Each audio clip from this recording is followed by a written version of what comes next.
Big business. Hopefully this stream works, man. Listen, I thought I streamed something and then it didn't save or whatever happened. So let's see if this saves because man oh man, I swear I streamed it. But anyway, Big Business was a successful show. It was out in Boston. So we all knew heading into the show what to expect. We expected to see Mercedes Monet. It was all set up for her, and of course, Tony Khan delivered to start the show at that. So I give him credit for that. Start the show, bring her out, roll her ass out there, and start the show and roll her out there so we can get it going. So she came out there, huge ovation as expected, being that she's billed to be coming out of Boston, even though she's not technically from Boston. But anyway, she claims Boston as her home. The crowd gave her a big, she looks like a star. Let's just face it. She looks like a star, and I hope the women's division take note as to how your presentation, and I'm talking about your costuming, your makeup, and everything. Step it up a level because now you got big stars there. And Mercedes Monet already said, listen, Willow, you already know what it is. You got to get that win back. I put you over for the Strong Style Championship only because I broke my ankle. And we had to call an audible. So you already know what it is when the time comes. So she called her out. She called out some other. Well, she didn't call out anybody by name, but she said that she was excited to venture out into other, just to get this thing rolling because it's a new chapter in AEW. So next, let me look at the board here. The Kingdom cut a quick promo to basically introduce Wardlow. It was a quick promo that kind of, I guess, educated people as to why Wardlow would even join this group, the Undisputed Kingdom. It's sad, man, to see this group because this group could be really good if Adam Cole didn't bust his ankle up. You know, his ankle is bad shape. I mean, he still has that walking boot on. And I'm talking about the big walking boot. It's like that one you have when you just had surgery. He still has it on. So you probably ain't gonna he gonna be out for quite some time. So it's kind of died a little bit. The momentum of the group is it's just on stalled right now. It's all stalled because Adam Cole, the leader, can't wrestle, can't get active. So anyway, excellent promo to bring out Wardlow. He goes in, Joe, they have a good match, they have good chemistry. They did this spot. Now Wardlow did that little I don't know what it is, like a plancha style flip that he does off the top rope, which is impressive at 270 plus pounds or whatever the hell he weighs. And him and Joe somehow collided their heads as he came and landed down on him before he hit the ground. So that was interesting. So those two guys hit their big noggins together. But other than that, it was a solid match. Wardlow got choked out by the kid Nikita Clutch, and that was that. This was building up again to Swerve. Swerve, it was a jam-packed show, so it was nice to see Swerve come out at least for a run-in. So he came out, chased Joe off he had a chain in his hands, and he beat up a couple of the security guys, and the whole scene. And I got to hear his music play because it's important. You come out. Some people want to come out to see Swerve Strickland, even though he didn't wrestle. They got to see him, and they got to hear his music, and they got to see Nana do a little bit of a dance move. Hey, money's worth it. So that's building up. Now, I don't know when Samoa Joe and when Swerve Strickland will ultimately, have a blow off with their feud. And regardless of the point, I'm patient as a Swerve Strickland fan, and I'm just hoping that at the end of this, it results in Swerve Strickland winning the AEW championship at some point because it's his time. That's it. especially now. You can't wait too much longer with all this new talent that you got now with Will Ospreay and the others and Okada and all those guys. I'll get to them in a second. So Joe wins. Swerve Joe off to a future collision course meetup. And now we get into the Elite versus Penta and Eddie Kingston and the returning Pack. So again, this kind of surprised me. These are matches starting, right from the beginning, right out the top that you thought would be at the end of the card, towards hour two, toward the end. But no, these matches opened up the show, which was creative. And it was like one of those tricky, coming from like the industry of media. That's one of those things that a lot of these companies like to do. These media companies, especially, they want to jam pack, everything up front.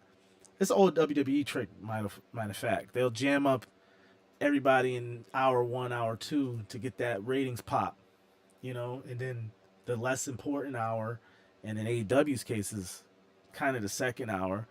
The lesser matches. So it was an interesting approach today. But like I said, where was that? I was at Penta and the Elite. So another solid AEW style type match. I mean, ultimately the Elite won. Nick Jackson, or I think it was Matthew Jackson, hit Eddie Kingston with low blow. Okada hits the Rainmaker clothesline. Game over. Now, a couple things I wanted to say. I wanted to point out. First and foremost, Nick Jackson, I think it's Nicholas. Excuse me, I keep saying Nick. Nicholas. Did you and Penta have at least a conversation before people started to fill the arena on who was going to wear the red wardrobe? Now, I'll give Penta a pass because Penta is a luchador. That's what they do. They wear all different types of colors, and, it's important for them to match their mask. But Nick Jackson, Nicholas, there's no fucking excuse. You couldn't put on a black button up or something, or, black pants, black slacks like your brother Matthew. Put on some black. You know what I mean? Y'all heels, we get it. But why, you don't have to wear red all the time. Put on black. You know what I'm saying? Like, in this match, you could have wore black because Penta was wearing red. Listen, it messed with me a little bit when I was watching the two fight. Sorry. Maybe it's just my old eyes. But anyway, Penta, I thought Penta probably should have took the and I love Penta, but he should have probably took the pinfall. Why would you let Eddie take the pinfall, eat the pin again? Now, he's the Continental Champion. He's the guy that just beat Jon Moxley for the championship. He's the guy that just beat Bryan Danielson, who beat Okada, I think twice. So to have Eddie eat these pinfalls right now as they build up the feud to Okada doesn't make sense. Unless he's going to get his. Like, I don't know if they'll have a future tag team or some kind of match where he can maybe get him a victory before he faces Okada. But you got to make Eddie look a little better. Especially after he done beat everybody that he done beat. Come on now. It just doesn't make sense. You got to make it make sense, Tony. You got to make it make sense. But anyway, other than that, I think the Okada thing is going to end up with him eventually beating Eddie Kingston for that Continental Classic Championship. Now, the Continental Classic, the International Championship, I don't know the difference really, but I'll tell you this. They treat the Continental Classic like it's a championship, like it's a bigger deal, which it should be, because it's got the Ring of Honor Championship attached to it, and it's got New Japan's, I think, Strong Style Championship attached to it. So it's a big deal. It's the Triple Crown. So I have no problem with Okada holding that championship. I mean, you can't get the Rainmaker and not pay it off by putting some gold on him and putting a belt on him that he hasn't had before. And especially that belt. If it's supposed to be as prestigious as having all those Triple Crown championships, you got to put it on a guy like Okada, because then, he can could you imagine Okada traveling the world with the Elite, holding the Continental Classic Championship, putting over the belt while also putting over the Elite and putting over AEW? So if it's booked right, it could be really really good, a big windfall for the company. So yeah, I mean that's just that match was set up for Eddie versus Okada. So anyway, on to the great Will Ospreay promo. Now, this promo was awesome. Will Ospreay got me out of my seat because I was sitting down this whole time until Willow came out there and pumped some adrenaline into my fucking spirit and soul. Man, he came out there. It's interesting when you see a guy talk. You could tell how passionate they are. You could tell how much fun they're having when they come out and they talk and they grab the microphone, and then you see the enthusiasm, just genuine enthusiasm. That's what Will Ospreay has, just genuine enthusiasm. Like, yo, I cannot believe I'm in front of all of these people, and I have this microphone. Like that's the kind of attitude he has, and it's infectious. People like that, and if he keeps giving him, because he's an infectious personality by nature. Like the real authentic person is what you kind of get as the Will Ospreay character as a wrestler, but he's the real deal. He's authentic. So once he continues to pour himself out the way he really is, which is authentic, the crowd is gonna eat this shit up, and that's what they did tonight. He just poured in all that heart, all that energy. He said, "Look, bruv, I'm the feeling. Everybody's been trying to ask. Everybody's been looking around trying to see, is the feeling back? Is the feeling being restored?" He said, "I'm the feeling." And you know what? The way he wrestles, if anybody can say it, is him. So, him, Bryan Danielson. I mean, you bring in Will Ospreay, you tune him up a little bit against Kyle Fletcher, you tune him up a little bit against Tenosuke Takeshita, which was great at Revolution.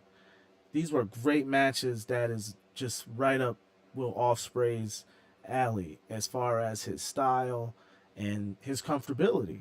So just lining up the right competitors and then getting right to it. We're not gonna wait. We don't have time to wait. We getting right to it. We going right to best in the world, best wrestler in the world. We going right to Bryan Danielson right now. And Bryan Danielson's retiring this year. He got a bucket list. He's trying to get to everybody that he want to wrestle. Excuse me as I sip this wonderful iced tea.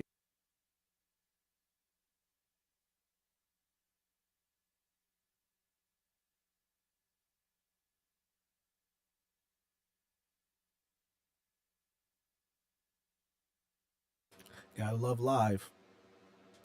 So yeah, I mean, you win that. You win people when you win over people.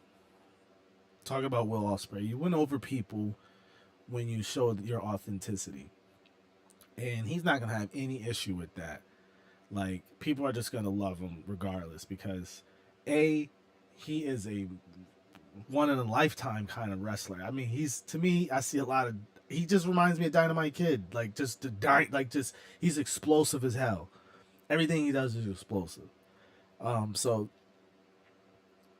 seeing him in action, picking him up as a free agent was huge for AEW. So like he said, he is the feeling, and I'm gonna roll with that. Deanna Peraza, she had a quick promo talking about Tony Storm, saying, "Hey, it's not over." So their continuation will happen. I don't know the continuation of their feud. I don't know if it. I'm just worried that it's gonna affect Deanna even more. She's already lost, right? So continuing it further, I don't know if it is in her best interest, unless you're gonna put the strap at her on her, and then they have a feud. You know what? I miss those feuds where you had two equal competitors go back and forth, where they sometimes changed the belts changed hands sometimes. Like, in the Attitude Era and just different eras in time. I can't think of it right now off the top of my head, but you can have feuds where you got both competitors winning the belt back and forth. Just because it shows it builds up the story to even more, showing that hey, these two competitors are equal, quote unquote equal. So this would have been a this would have been an excellent chance to try something new, try something different. Because ultimately, you're gonna want Toni Storm to be your champion because her character is getting over, her gimmick is what's hot right now. So, would it hurt to put them to surprise people and have Deanna win, and then they have a blow off match, and then Toni Storm wins the belt back? Yeah, you could do that. I wouldn't be opposed to that. It would shake things up, change things up. It would give Deanna some credibility now, bring some of that back, saying, well, she doesn't have the belt anymore, but she did win it. She did win it, so you could play like that, because at the end of the day, you could you could count championship reigns. Charlotte Flair's had like 14 of them. They were all short reigns, but she still had 14 reigns. So, no different here with Toni Storm. Ultimately, she's your number one for the moment until Mercedes Moné comes for her. But, ultimately that's what it is. And yeah, I ain't got no problem with it. Just, you want to give you want to leave Deanna with some credibility. That's all I want to say. I didn't want to speak too much on that because it wasn't a long enough segment. I think me speaking as long as I've been speaking about it was a long, like 10 times longer than the segment she had. Anyway, I wrote in caps, Jay White is a star. He's a star. The guy was hot as fish grease when CM Punk was the head booker of Collision every Saturday. Him and his club, those guys they gained back a lot of credibility that he had lost when he first signed with the company because he hasn't been booked correctly. But things was turning around for him during the CM Punk era. Now that Punk left, he's been, he got into the MJF feud, which just completely stripped away all his credibility in AEW because MJF basically Super Cena'd him. And if you don't know what a Super Cena is, it's basically Super Cena. It's John Cena, right? But he wins against all odds. And I mean, it's multiple people against him at once. He's injured and the whole nine. Like, just super human stuff. MJF basically did that to him. Which is crazy. Like, you could have maybe had, and this is the same situation that I just gave with Deanna. Like, you could have probably did that with Jay White. I mean, MJF was hurt already. You could have just, I don't know, maybe Jay White wins it real quick and then MJF wins it back. Maybe in another few weeks. Keep his credibility, but also put the belt back on MJF. But, I don't know. I just wouldn't have not liked the things to have happened the way it happened with Jay White. But now Jay White's back. He turned heel. Back to being heel, beat Darby Allin up. He beat up the Acclaimed as they came out. And now Jay White's back to being the, calculating, conniving star that he once was out in New Japan. I mean, this guy was the former heavyweight champion out in New Japan. Like, you gotta, come on now. You got him now, you got Okada, and you got Will Ospreay now. You got the top New Japan guys of the last decade. Without AJ Styles because he's over in WWE. But, I mean, and Kenny, if you count Kenny, you got all the top guys in New Japan in the past 5 to 10 years. Book them correctly. And Jay White is one of those guys. Now, I will say this. I'll go out on a limb and say this. When Adam Copeland, the Rated R superstar, and Christian Cage wrap up their little feud, and hopefully I will put the strap on Adam Copeland. I would. It'll be a short title reign, but you know who I will put over Adam Copeland and have Adam put over to get the belt? Jay White. Jay White should beat Adam Copeland for the TNT Championship once Adam Copeland beats Christian Cage. That should be the next move. If you want to restore Jay White, bring credibility back to Jay White, put the TNT Championship on Jay White. All will be forgiven. Now, I think they ended the show, which is crazy. They ended the show with Hook and Jericho versus Gates of Agony. I mean, I'm not going to waste my time with that. It's a filler match. Why it was toward the end of the night, who knows? Tony Khanism, I guess. But this whole match, I guess, was to set up Hook versus Jericho, because Jericho booked the match. Even Taz on commentary was like, oh, that's a surprise to me.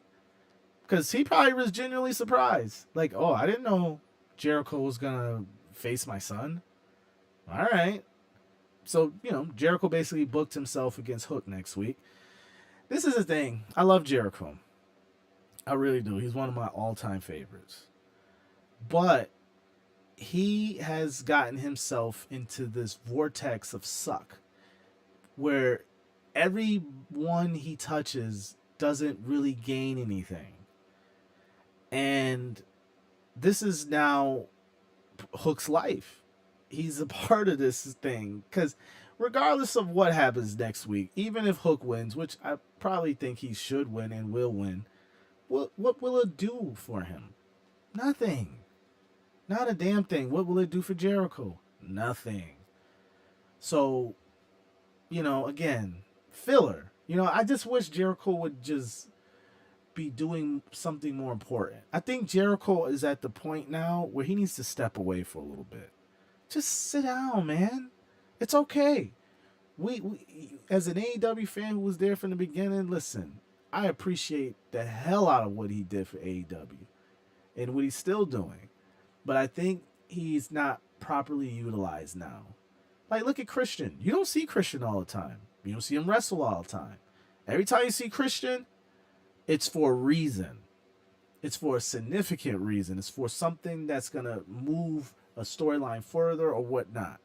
The way Christian is putting people over, the Nick Waynes and Jungle Boy before he lost his mind, like, he's helping. He's genuinely helping. I wish Jericho would take more notes from Christian and how he's gone about things this past couple years, because less is more.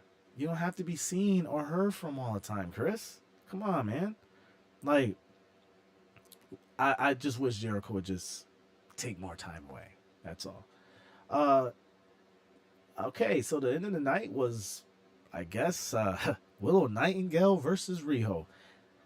I guess this match to end the night was the only reason was to put Willow Nightingale in the angle with Mercedes Moné, because Willow is the only person, not in the entire company, but just on this show, really. I mean, basically one of the main women wrestlers right now that has some ties to your new acquisition in Mercedes Moné. They had the Strong Style Championship match out in that classic. I mean, not the classic match, but I mean, the tournament. They had the tournament final, and she ended up winning because Mercedes actually really broke her ankle during the match. And, they had to call an audible, and credit to her for calling the audible and putting her over anyway. And Willow got that had to become, ended up becoming the first, strong style or strong women championship. So, I mean, credit to her for doing that. But now, the win has to come back. Mercedes is going to get her win back. And this is all building up towards that. So, Will Nightingale wins. I put this on the board. I gotta say this. Sheeta, is Sheeta on Tony Khan's bad side? Cause where is Sheeta?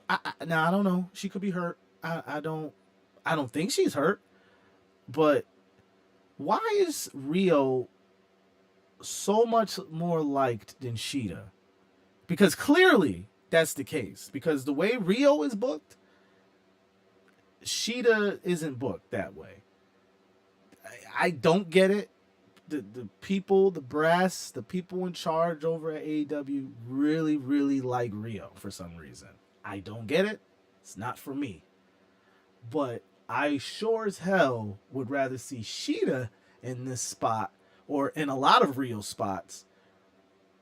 Like, I just don't get it. But anyway, it all built up for Mercedes Moné because it was all about her. It was her night. And now we're going to see her at least up against Willow Nightingale. But before then, I almost forgot. Julia Hart made a return. Willow Nightingale got jumped by Julia Hart and Sky Blue. That's what brought out Mercedes Moné. And she beat up Julia Hart and Sky Blue.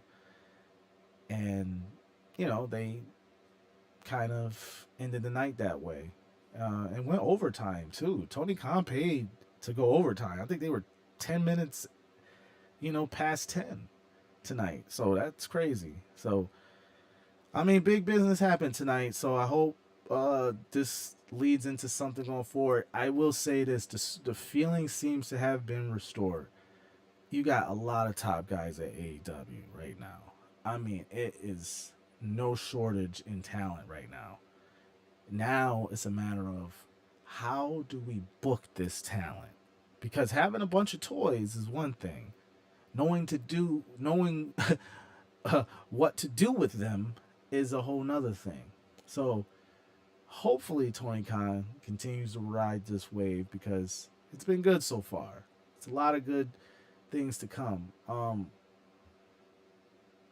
I'll stay posted. I hope y'all do. So, also, I got to put in another shameless plug, or I didn't even put one in, but I'll put one in right now.